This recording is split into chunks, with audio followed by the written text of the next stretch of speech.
Airbuds या earphones का हम बहुत ज़्यादा इस्तेमाल करते हैं और समटाइम्स हम सुन भी नहीं रहे होते हैं लेकिन कानों में लगे होते हैं, तो उसके क्या खतरात हैं और मुस्तकिल सुनते रहना कानों के पर्दों को क्या नुकसान पहुंचा सकता है? मुस्तकिल सुनने रहने से कानों के पर्दों को तो ठीक किया जा सकता है, लेकिन जो इंटरनल हेयर सेल्स होते हैं हमारे, वो बहुत डेलिकेट होते हैं। अगर उनका एक बार डैमेज हो जाए तो वो दोबारा से उसको नहीं रिवर्स किया जा सकता। कानों का जो पर्दा होता है ना, वो हील हो जाता है, लेकिन इनसाइड ऑडिटरी नर्व जब एक बार डैमेज हो जाए तो वो फिर ठीक नहीं हो सकता। उसके लिए फिर हेयरिंग डिवाइसेस होते हैं, कॉक्लियर इम्प्लांट्स होते हैं, जिनके सहारे से हम उनको ठीक करते हैं। फिर तो ये परमानेंट डैमेज होता है एयरफोन से, हेडफोन से, क्योंकि हम जो है ना आगे अपने न्यू ईयरबड्स तो ख़रीद लेते हैं, लेकिन नए कान नहीं खरीदे जा सकते। तो ये चीज़ जो है ना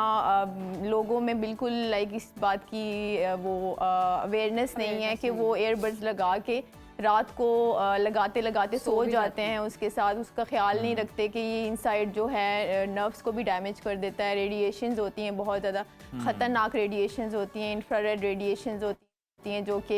इनसाइड ब्रेन तक चली जाती हैं और ब्रेन की बहुत सारी बीमारियां इससे हो जाती हैं। अल्जाइमर डिजीज़ बहुत ज़्यादा कॉमन हो गया है, अब एडल्ट्स में भूल जाता है बंदा इस चीज़ से, वो कॉग्निटिव, यानी ये दिमाग और आसाब को भी नुकसान पहुंचा रहे हैं। बिल्कुल, ये ब्रेन को, क्योंकि हम कान से नहीं सुनते, लोगों को ये कॉन्सेप्ट है कि कान से हम सुन रहे हैं तो चलो जी कान जो है ना हम लाइक उसको सेफ रखना चाहिए, लेकिन कान से नहीं सुनते, हम ब्रेन से सुनते हैं बेसिकली, क्योंकि ब्रेन अगर आपका काम नहीं कर रहा ठीक तरीके से तो वो फिर कान भी आपके ठीक नहीं होंगे। तो सबसे पहले ब्रेन हेल्थ बहुत ज़रूरी है, क्योंकि साउंड की प्रोसेसिंग ही ब्रेन के थ्रू होती है, सारे नर्व्स ब्रेन के साथ लिंक्ड होते हैं कान के। तो जब कान डैमेज होगा ऑब्वियसली ब्रेन भी इनसाइड डैमेज होगा, ब्रेन डैमेज होगा तो वो आपको फॉर द लाइफ टाइम के लिए ब्रेन की जो बीमारियां हैं डिफरेंट वो आ जाती हैं, उसको फिर ट्रीट करना बहुत ही ज़्यादा कॉम्प्लिकेटेड बन जाता है सिनेरियो।